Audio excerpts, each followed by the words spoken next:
My beloved child, I have been watching you. Not from a distance, not through a foggy window, not with distracted attention. I have been watching you with the focused, undivided gaze of a father who has no other children. I know that sounds impossible.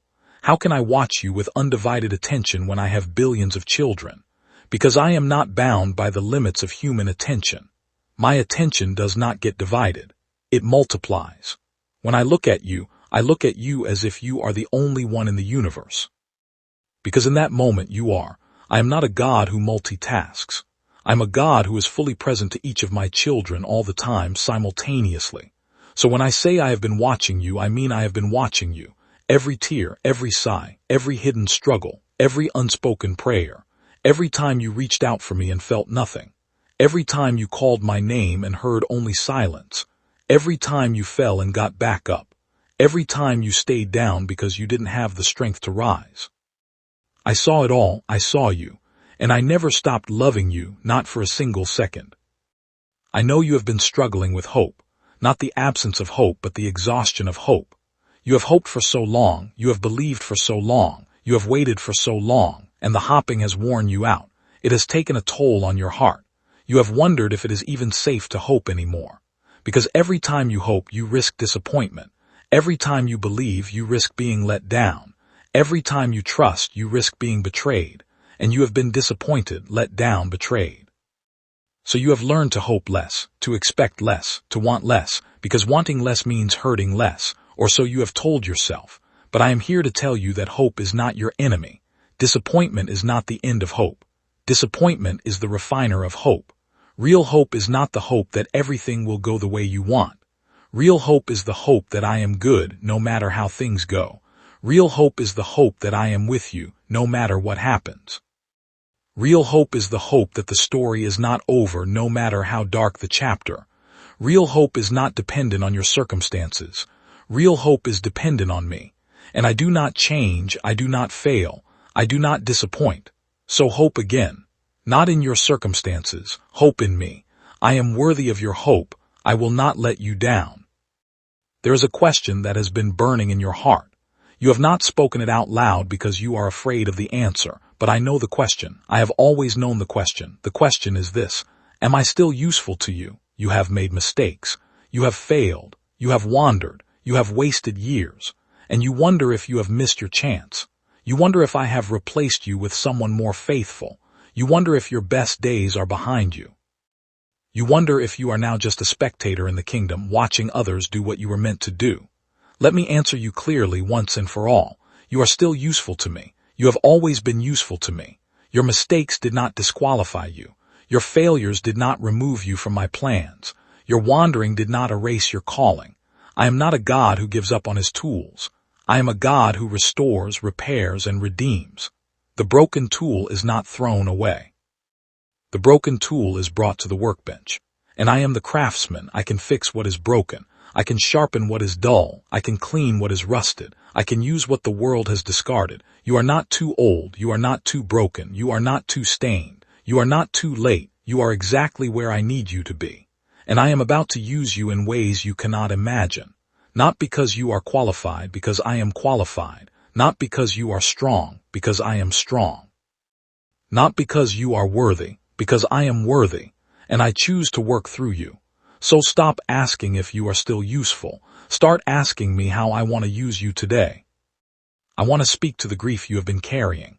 Grief over losses that no one else knows about. Grief over dreams that died. Grief over relationships that ended. Grief over versions of yourself that no longer exist. Grief over the life you thought you would have but don't. This grief is real. It is heavy.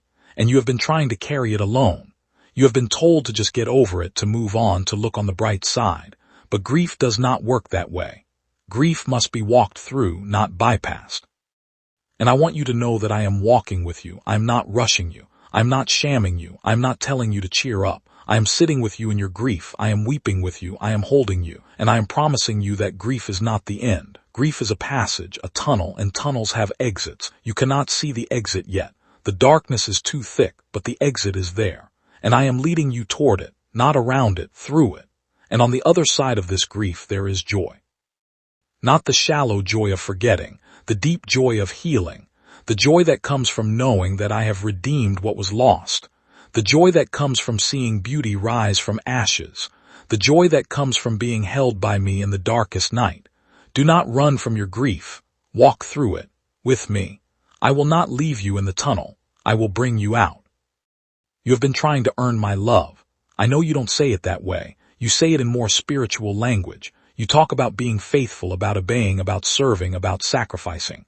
And all of those things are good, but underneath them there is a drivenness, a need to prove yourself, a fear that if you stop performing, I will stop loving you.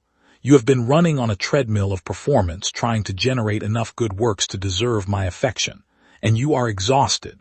The treadmill never stops. The standard never lowers. The demand never ends, because you are trying to do something that cannot be done. You cannot earn my love. My love is not a wage, it is a gift. You cannot deserve my love. My love is not a reward, it is a grace.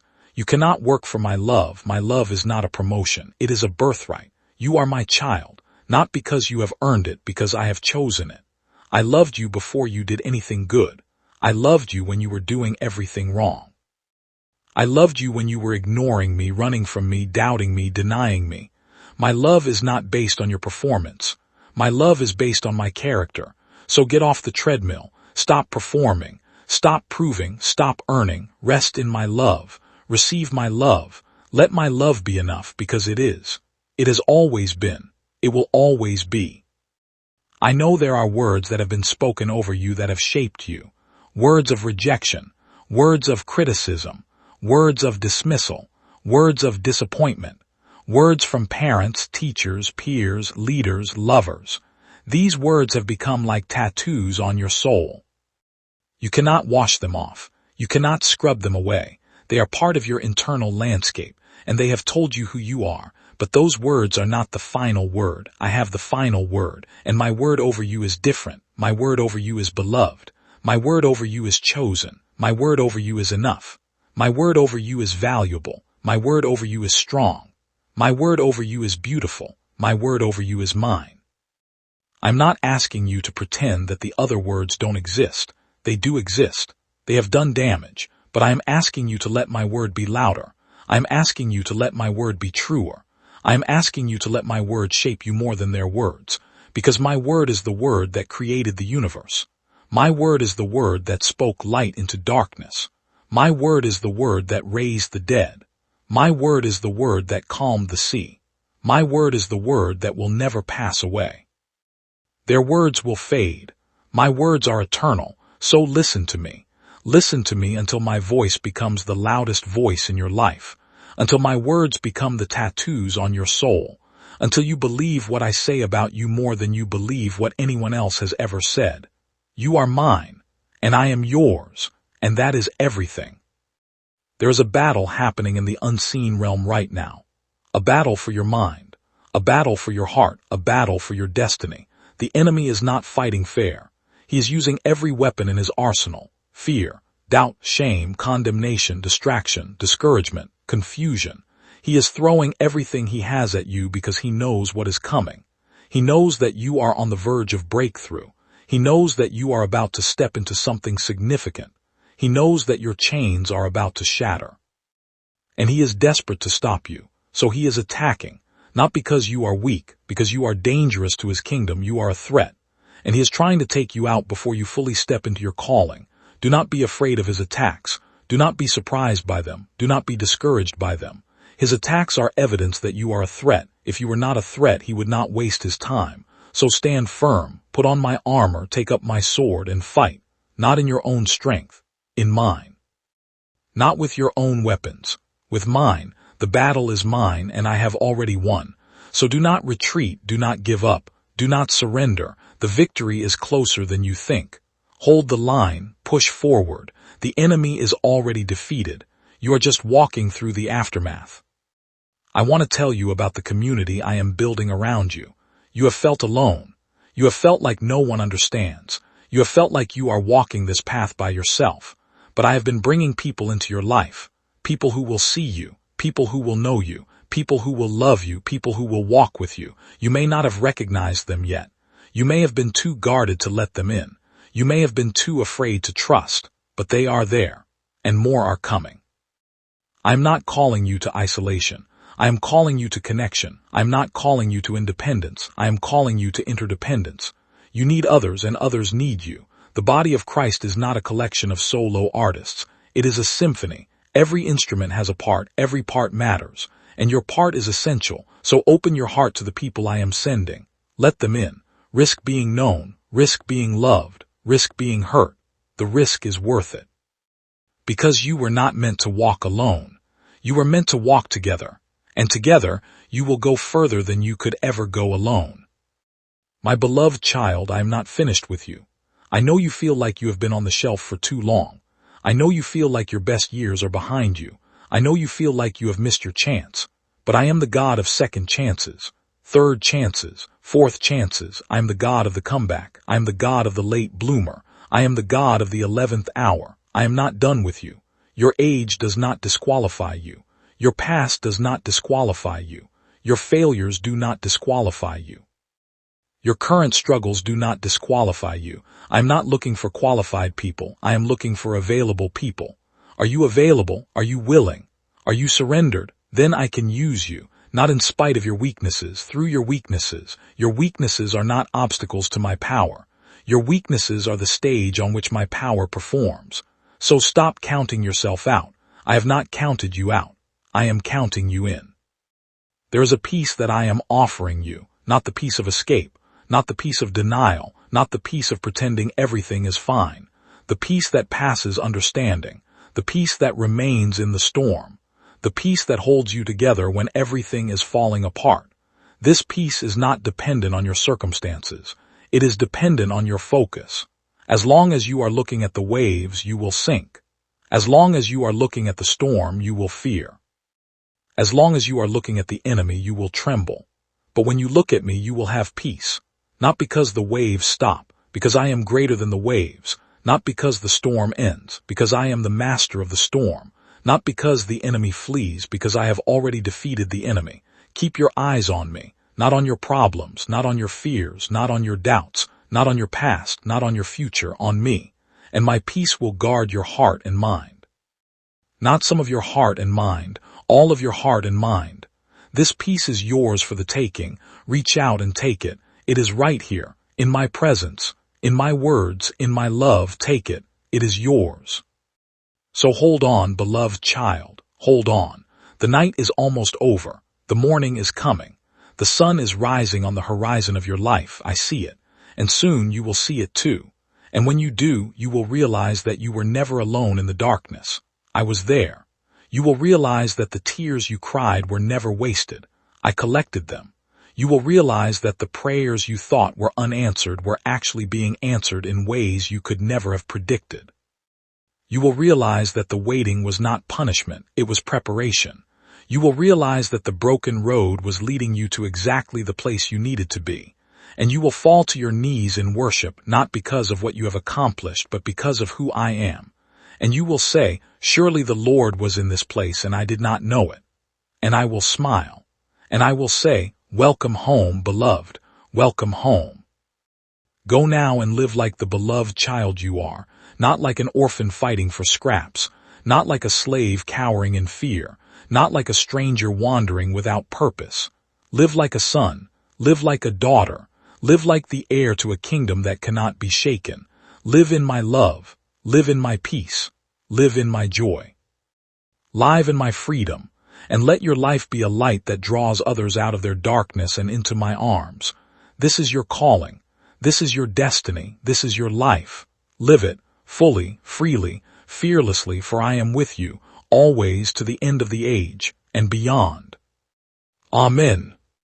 My beloved child, let us sit together in this quiet moment. Let the noise of the world fade away like a distant tide pulling back from the shore. Let the demands of the day release their grip on your throat. Let the anxiety that has become your constant companion step outside for a while. It is just you and me now. No performance, no pretense, no pressure, just us. This is what your soul has been craving without even knowing it. Not more information, not more inspiration, not more motivation. Just presence, my presence, and I am here, fully here, not distracted, not impatient, not waiting for you to say the right words or feel the right feelings, just here, with you, for you. I know you have been running from the pain, running from the memories, running from the questions you cannot answer, running from the silence that feels so loud, running from me maybe. Not because you do not believe in me, but because you are afraid of what I might ask of you. You are afraid that if you stop running and sit still with me, I will give you a list of things you need to fix, sins you need to confess, habits you need to break, people you need to forgive. You are afraid that my presence will be heavy with disappointment and thick with judgment. So you keep moving, keep busy, keep distracted, keep the music playing and the screens glowing and the calendar full. Anything to avoid the stillness, anything to avoid the silence, anything to avoid me. I am not the accuser you fear. I am not the taskmaster you dread. I am not the disappointed father you learned about from wounded religious people. I am the one who said, "Come to me, all you who are weary and burdened, and I will give you rest." Not more work, rest. I am the one who said, "I did not come to condemn the world, but to save it." Not condemnation, salvation. I am the one who said, "Neither do I condemn you. Go and sin no more." Not condemnation first. Freedom first. The invitation to change comes wrapped in the gift of acceptance. You do not change to be accepted. You are accepted, and that acceptance empowers you to change. The goodness of me leads you to repentance, not the fear of me, not the threat of me, the goodness of me. So stop running, child, stop hiding. I am not looking for you with a whip in my hand. I am looking for you with open arms, like the father of the prodigal son. Do you remember that story? The young man demanded his inheritance early, which was the cultural equivalent of saying, "I wish you were dead." He took the money and went to a far country. He wasted everything on wild living. He ended up broke, broken, and eating pig slop just to survive. And then in that moment of utter desperation, he came to his senses. He rehearsed a speech. "Father, I have sinned against heaven and against you. I am no longer worthy to be called your son. Make me like one of your hired servants." He expected rejection. He deserved rejection. But here is what happened while he was still a long way off. The father saw him. The father ran to him. The father threw his arms around him and kissed him.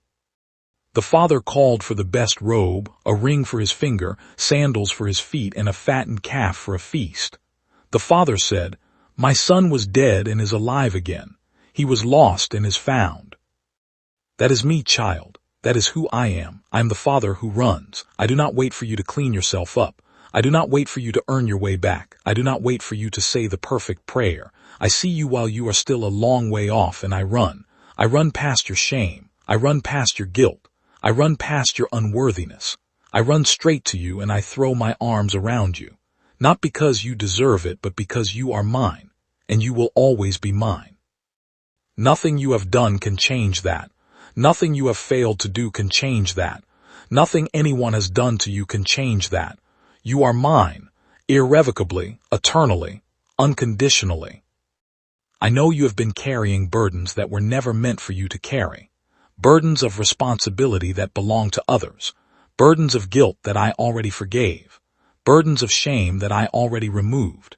Burdens of fear that have no power over you. Burdens of control that you never had in the first place.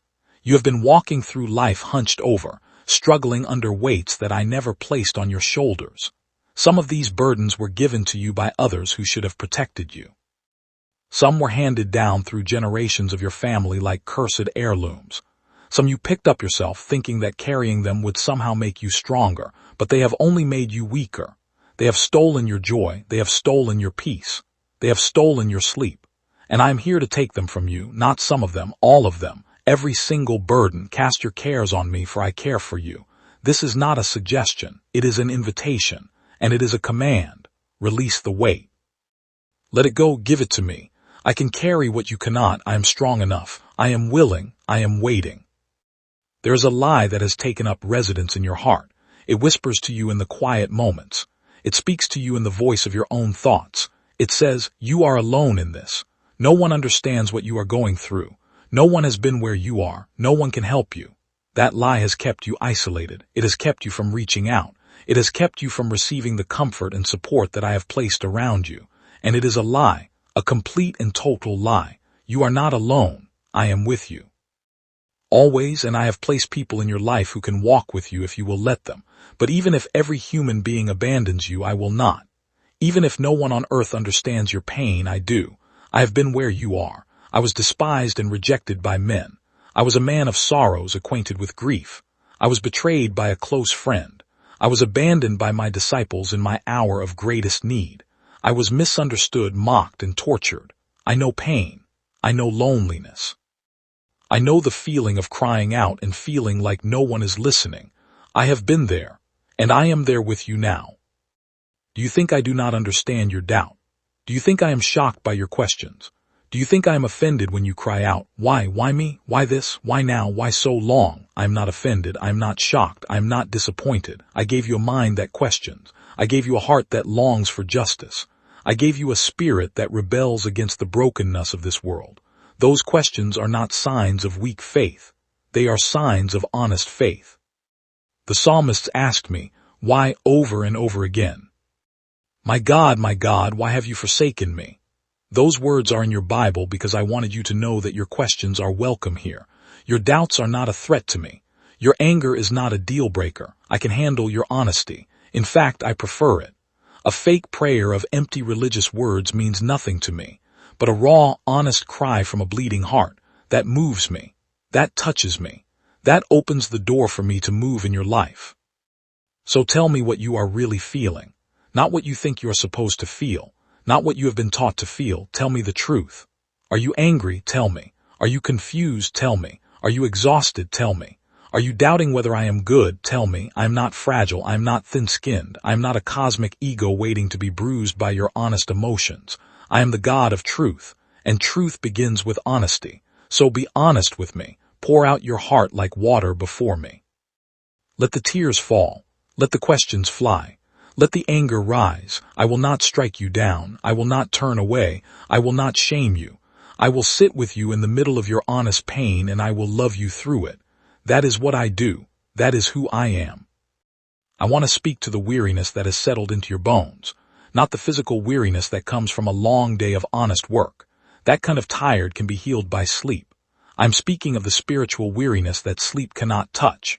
The weariness of hope deferred. The weariness of watching and waiting and wondering. The weariness of getting your hopes up only to have them dashed again. The weariness of praying the same prayer for the 1,000th time with no visible answer. That kind of weariness is a slow poison. It seeps into your soul and colors everything gray. It makes the future look bleak. It makes the past look like nothing but failure. It makes the present feel unbearable. And it is real. I do not minimize it. I do not dismiss it. I do not tell you to just cheer up and have more faith. That is not how I operate. What I do is this. I come to you in your weariness and I offer you rest, not escape. Rest. There is a difference. Escape is running away from reality. Rest is being renewed in the middle of reality. I do not promise to take you out of your situation, at least not yet, but I do promise to be with you in it, and my presence changes everything. It does not always change the circumstances immediately, but it changes you. It changes how you see the circumstances. It changes how you carry the weight. It changes how you face tomorrow. My presence is not an exit ramp. It is a companion for the journey. And when you have me with you, the journey becomes bearable, even meaningful, even joyful. Not because the road is easy, but because you are not walking it alone. Have you considered that your weariness might be a gift? Not a punishment, but a gift. A gift that drives you to the end of yourself so that you can discover the beginning of me. As long as you feel strong, you rely on your own strength. As long as you have all the answers, you do not seek mine. As long as you can handle things on your own, you do not need me. But when you are weak, then you are strong, because my power is made perfect in weakness. My grace is sufficient for you. When you have nothing left, you finally have room for everything I want to give you. The poverty of your own resources opens the door to the riches of my grace. So do not despise your weariness. Do not curse your exhaustion. It may be the very thing that finally brings you to the place of surrender. And surrender is not defeat. Surrender is the doorway to victory, not your victory, mine, and my victory is already won. I am calling you to a different kind of prayer, not the prayer of begging and pleading with a reluctant God. You do not need to twist my arm. You do not need to convince me to love you. You do not need to persuade me to be good. I am already good. I already love you. I am already for you. The battle is already won. So what kind of prayer am I calling you to? The prayer of alignment. The prayer that says, not my will, but yours be done. Not because your will is bad, but because my will is better. Not because your desires are wrong, but because my desires for you are greater than anything you could imagine for yourself. The prayer of alignment is not passive resignation. It is active trust. It is saying, I do not understand what you are doing, but I trust you. I cannot see the way forward, but I trust you. This hurts more than I can bear, but I trust you. I trust you. That kind of prayer moves mountains. Not because it is loud, but because it is surrendered. Not because it is eloquent, but because it is honest. Not because it demands, but because it trusts. My beloved child, I am not finished with you. I know you feel like you have been on the shelf for too long. I know you feel like your best years are behind you. I know you feel like you have missed your chance. But I am the God of second chances, third chances, fourth chances. I am the God of the comeback. I am the God of the late bloomer. I am the God of the 11th hour. I am not done with you. Your age does not disqualify you. Your past does not disqualify you. Your failures do not disqualify you. Your current struggles do not disqualify you. I am not looking for qualified people. I am looking for available people. Are you available? Are you willing? Are you surrendered? Then I can use you, not in spite of your weaknesses, through your weaknesses. Your weaknesses are not obstacles to my power. Your weaknesses are the stage on which my power performs. So stop counting yourself out. I have not counted you out. I am counting you in. There is a peace that I am offering you, not the peace of escape. Not the peace of denial, not the peace of pretending everything is fine. The peace that passes understanding, the peace that remains in the storm, the peace that holds you together when everything is falling apart. This peace is not dependent on your circumstances. It is dependent on your focus.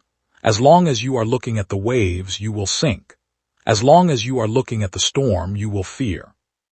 As long as you are looking at the enemy, you will tremble. But when you look at me, you will have peace. Not because the waves stop, because I am greater than the waves. Not because the storm ends, because I am the master of the storm. Not because the enemy flees, because I have already defeated the enemy. Keep your eyes on me, not on your problems, not on your fears, not on your doubts, not on your past, not on your future, on me. And my peace will guard your heart and mind. Not some of your heart and mind, all of your heart and mind. This peace is yours for the taking. Reach out and take it. It is right here, in my presence, in my words, in my love. Take it. It is yours. So hold on, beloved child, hold on. The night is almost over. The morning is coming. The sun is rising on the horizon of your life. I see it. And soon you will see it too. And when you do, you will realize that you were never alone in the darkness. I was there. You will realize that the tears you cried were never wasted. I collected them. You will realize that the prayers you thought were unanswered were actually being answered in ways you could never have predicted. You will realize that the waiting was not punishment. It was preparation. You will realize that the broken road was leading you to exactly the place you needed to be. And you will fall to your knees in worship, not because of what you have accomplished, but because of who I am. And you will say, surely the Lord was in this place and I did not know it. And I will smile. And I will say, welcome home, beloved. Welcome home. Now and live like the beloved child you are, not like an orphan fighting for scraps, not like a slave cowering in fear, not like a stranger wandering without purpose. Live like a son, live like a daughter, live like the heir to a kingdom that cannot be shaken. Live in my love, live in my peace. Live in my joy, live in my freedom, and let your life be a light that draws others out of their darkness and into my arms. This is your calling. This is your destiny. This is your life. Live it fully, freely, fearlessly. For I am with you, always to the end of the age, and beyond. Amen.